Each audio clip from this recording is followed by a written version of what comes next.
En la ciudad de Omaha, en Nebraska, hay un hombre que conduce todos los días durante 5 minutos para llegar a su oficina. Antes pasa a un McDonald's y compra su desayuno, con tocino o sin tocino. Esta decisión depende de cómo amaneció el mercado. Este hombre, conocido como el Oráculo de Omaha, sigue viviendo en la misma casa que compró en 1958 a pesar de tener una fortuna de más de $146 mil millones. Esta es la historia de Warren Buffett. El niño que era bueno con todos los números, que se interesó por las acciones y presentó su primera declaración de impuestos a los 13 años. Hoy es uno de los hombres más ricos del planeta y sabe perfectamente cómo moverse en el mundo de las inversiones. Creó su imperio con visión y paciencia. Donde todos veían una mina vacía, él veía oro y diamantes. El lugar perfecto para invertir. A pesar de enfrentar un escándalo gigante que casi puso en cuestión su nombre y la confianza de los clientes, hoy, a sus más de 90 años, sus acciones e influencia marcan el rumbo del mercado y la economía mundial.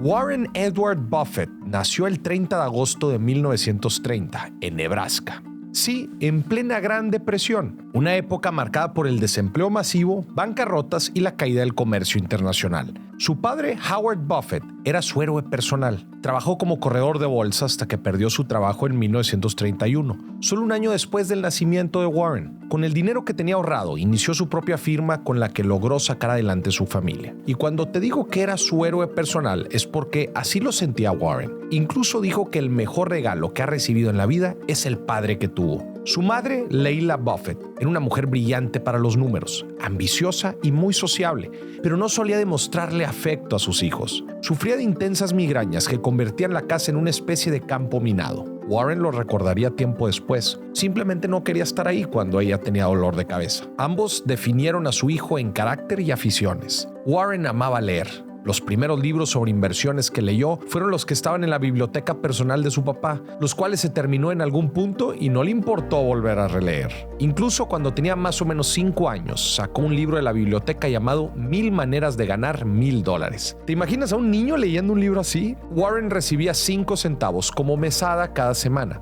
Pero él quería más, así que decidió aplicar lo que aprendió leyendo y se puso a vender todo lo que pudiera. Iba de casa en casa ofreciendo botellas de Coca-Cola, chicles y revistas como Saturday Evening Post, Liberty y Ladies Home Journal. Además, trabajó repartiendo 500 periódicos al día, de los cuales ganaba un centavo extra por cada uno. Pero si crees que esto era lo único a lo que podía dedicarse siendo tan chiquito, espérate, porque buscó otras formas de generar ingresos. Desde niño fue buenísimo para los números. Con sus amigos apostaba para hacer carreras de canicas y ver cuál llegaba primero al desagüe. Era un juego, sí, pero para él era todo el mundo de probabilidades. Sabía de cálculos y fácilmente podía medir en su mente cuál sería la canica ganadora solo prestando atención. Ese mismo gusto por los números lo llevó a interesarse en las acciones. A la edad de 11 años se unió a la compañía de corretaje de bolsa de su padre y a los 13 años presentó su primera declaración de impuestos. Cuando tenía más o menos esa misma edad, su padre se postuló y ganó un puesto en el Senado de su país, representando a Nebraska con el Partido Republicano. Por lo tanto, la familia entera tuvo que mudarse a Washington. Pero esto fue lo peor que le pudo haber pasado a Warren. Imagínate, un adolescente que tenía que dejar a sus amigos atrás para empezar de cero en una nueva escuela. No fue fácil, de hecho se sentía infeliz, al grado que comenzó a descuidar sus estudios, pero con el tiempo y con los consejos de su padre, entendió que podía hacer grandes cosas sin importar dónde estuviera. ¿Te acuerdas que te dije que siempre encontraba maneras de ganar más dinero? Pues a los 15 años se le ocurrió algo brillante. Juntó a algunos de sus compañeros de clase e instaló una máquina de pinball en una barbería. La inversión fue de apenas $25 y el resultado fue espectacular. El negocio funcionó tan bien que con las ganancias Warren pudo comprarse una granja de más o menos 16 hectáreas. Se graduó de la preparatoria a los 16, pero no le encontraba sentido ir a la universidad. ¿Para qué?, se preguntaba. Si ya estaba comprando acciones y ganando dinero, no le veía beneficio alguno. Pero su padre lo convenció y en 3 años terminó la universidad. Después quiso entrar a Harvard para estudiar una maestría en administración de empresas, pero el mundo se le vino abajo. En la entrevista de admisión le dieron un rotundo no y lo único que pensó fue: ¿cómo le voy a decir esto a mi papá? Pero no todo fue malo. Meses después, viendo un catálogo de profesores, se dio cuenta que en la Universidad de Columbia daban clases Benjamin Graham y David Dodd, 2 gigantes de las finanzas e inversiones cuyos libros ya se había devorado. Sin pensarlo 2 veces, escribió una carta diciendo: Apreciado profesor Dodd, creía que ya había muerto, pero ahora que descubrí que sigue vivo y enseñando en Columbia, quisiera entrar ahí. Esta carta fue suficiente. Al final fue Dodd quien lo admitió para que pudiera cursar la maestría en la universidad. Algo muy curioso de Warren Buffett es que se aterraba con la idea de hablar en público. Ahora podemos ver un sinfín de entrevistas y conferencias donde habla tranquilo y pareciera que siempre fue un excelente orador, pero cuando era joven no podía hacerlo. Le daba tanto miedo que terminaba vomitando. Sabía que tenía que hacer algo al respecto. Y un día, mientras leía el periódico, vio un aviso para un curso de Dale Carnegie para desarrollar habilidades para hablar en público. Otra vez no lo pensó dos veces y se inscribió. De acuerdo a sus propias palabras, en ese curso los ponían a hacer todo tipo de locuras, como subirse a la mesa y gritar. Los hacían sentirse incómodos para quitarles la pena. También dijo que sin ese curso nunca hubiera podido lograr cosas como su diploma de la Universidad de Nebraska, ni su maestría en Columbia. Pero otra cosa que logró gracias a ese curso fue casarse con Susie. Y es que Warren nunca fue bueno con las chicas, pero cuando conoció a Susie sabía que ella era la indicada. Se casaron cuando ella tenía 19 años y él 21. Se sabe mucho de la infancia y adolescencia de Warren, gracias a sus propios testimonios y de sus dos hermanas, Bertie y Doris. Pero de su vida adulta sabemos no solo por testimonios, sino porque hemos sido testigos de las cosas que ha hecho. Pero Maurice, ¿cómo le hizo para ser uno de los hombres más ricos del mundo? Ahora mismo te lo digo. Hay encuentros que cambian el destino. Para Warren Buffett, ese encuentro fue primero con un libro y luego con un hombre, Benjamin Graham, el padre del Value Investing, una estrategia de inversión a largo plazo. Como te dije antes, Warren buscó estudiar con un grande en inversiones, pero Graham no solo se convirtió en su profesor, también modeló su vida profesional. Aprendió a desconfiar y a leer estados financieros como si fueran mapas del tesoro, que el mercado es algo volátil. Warren aprendió que la paciencia es una ventaja que casi nadie usa y que la mejor inversión puede ser la que decides no hacer. Pero sobre todo aprendió dos grandes reglas que se convertirían en leyendas de la inversión. Regla número 1, nunca pierdas dinero. Regla número 2, nunca olvides la regla número 1. Con esa base, Buffett encontró una brújula que lo seguiría toda su vida. En 1954, Benjamin Graham le ofreció un trabajo en su compañía, en la que ganaba un salario de $12,000 al año. 2 años después, Graham decidió que era momento de jubilarse y decidió cerrar su negocio. Para ese momento, los ahorros de Warren habían crecido a $140,000. Es entonces que regresó a Omaha y creó su propia asociación, Buffett Associates Limited. El inicio de su primera sociedad fue sorprendentemente modesto, con apenas $105,100. De esa cantidad, Warren solo puso $100, mientras que sus familiares y amigos aportaron el resto. No necesitaba grandes sumas de dinero, lo que necesitaba era confianza. Esa cifra crecía cerca de un 30% anual, mientras el mercado apenas subía un 7 y un 11%. La compañía operó con éxito durante 13 años y le permitió que su nombre fuera cada vez más conocido en Wall Street, e incluso se ganó el apodo de El Oráculo de Omaha. En 1958 compró su primera casa, la misma donde aún vive. La propiedad le costó aproximadamente $31,500. Actualmente vale casi $1.3 millones, pero en comparación con la fortuna de Buffett sigue siendo un hogar modesto, alejado del lujo en el que podría habitar. Desde que instaló su primera asociación, empezó a construir un historial impecable de inversiones. Compraba compañías pequeñas, muchas de ellas ya estaban casi por cerrar, sin futuro, como colillas de cigarro tiradas en la banqueta que aún guardaban en una última bocanada. Buffett sabía cuándo recogerlas, aprovecharlas y seguir adelante. El método funcionaba. Para 1962 ya habían mudado sus oficinas a Kiewit Plaza, en Omaha. En ese momento, su sociedad manejaba más de $7 millones, buena parte de ellos en puras ganancias. Ese mismo año logró fijarse en una empresa textil en decadencia, Berkshire Hathaway. Para casi todos, la fábrica no tenía futuro. Para Buffett, escondía un valor oculto.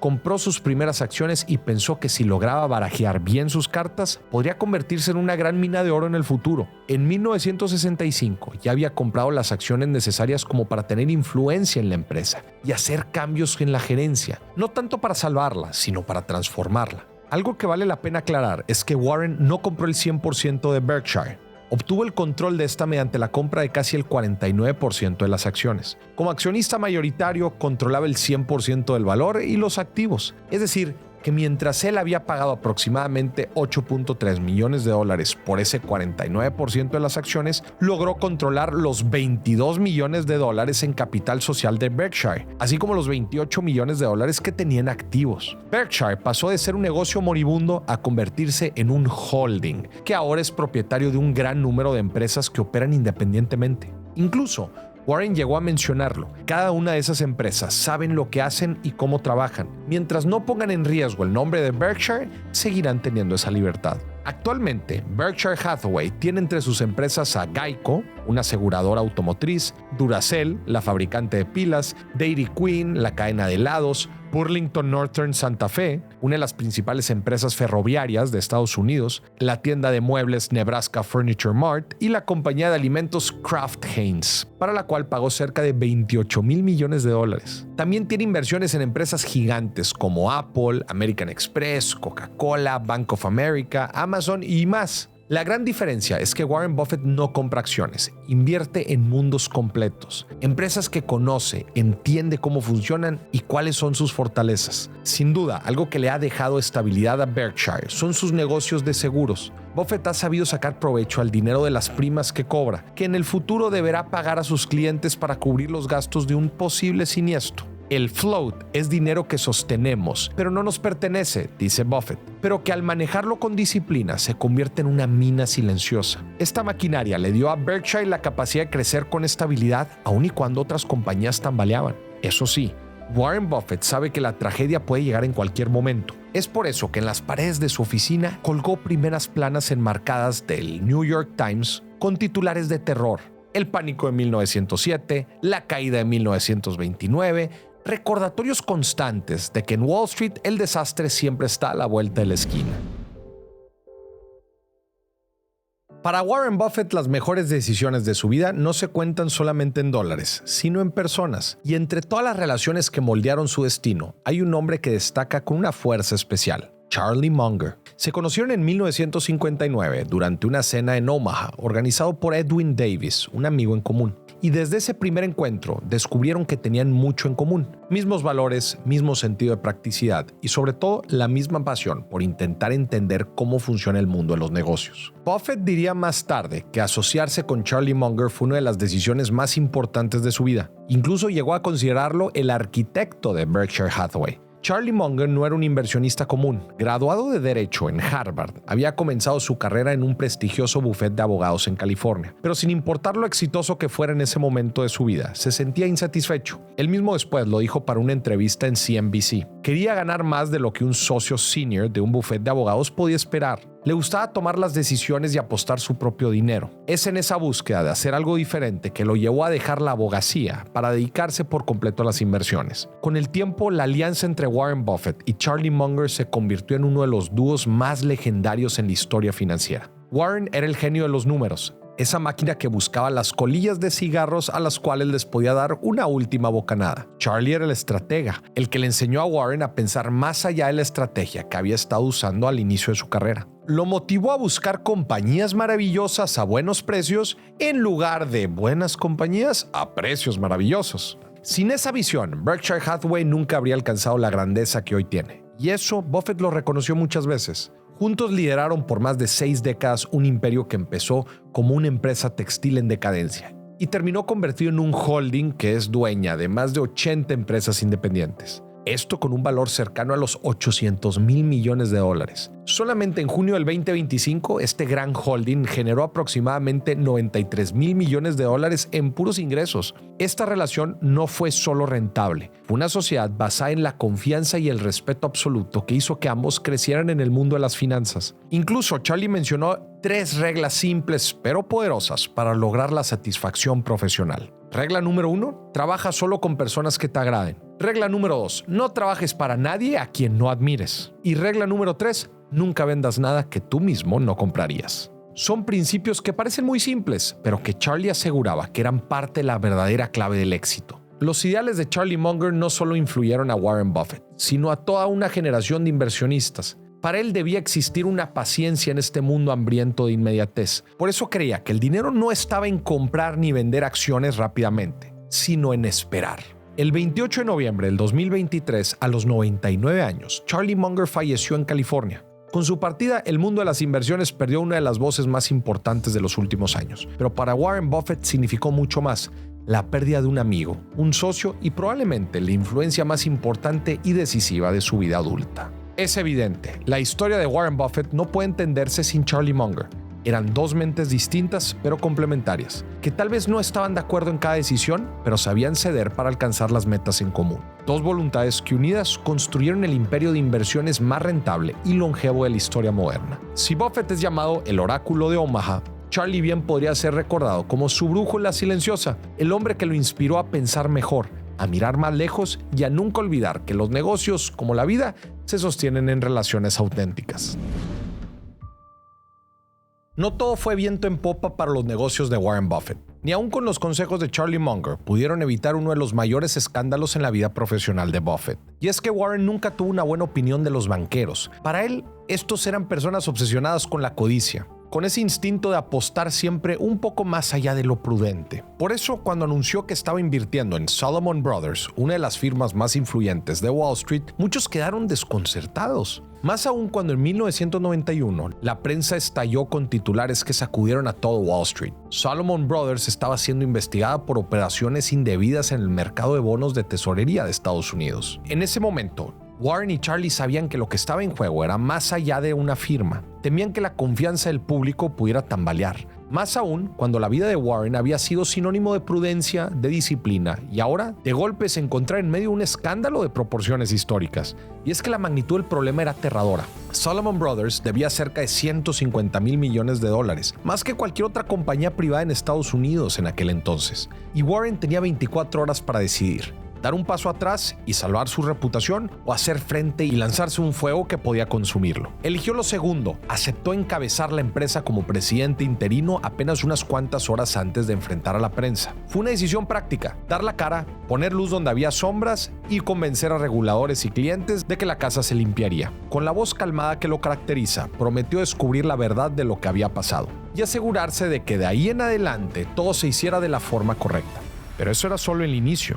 Buffett tomó el teléfono y llamó al Departamento del Tesoro, consciente de que tenían todo el derecho de estar furiosos. Aún así, apeló con un argumento muy humano y pragmático: si cierran la puerta ahora, más de 8,000 personas se quedarán sin empleo. El secretario de ese entonces, Nicholas Brady, evaluó la posibilidad de sancionar a Salomon con la prohibición de participar en subastas primarias, pero esa decisión significaría una caída segura de la firma. Buffett hizo lo que mejor sabe hacer: habló claro, expuso el plan de limpieza interna, explicó medidas disciplinarias y pidió una oportunidad para demostrar que la firma podía operar con integridad. Finalmente, y contra todo pronóstico, el gobierno modificó la orden que condenaba a Salomon, aceptó dar más tiempo y, aunque limitó ciertas actividades, permitió que las operaciones de la firma continuaran. Warren Buffett había logrado que la firma sobreviviera, ya que estaba convencido que Salomon Brothers era demasiado grande para caer.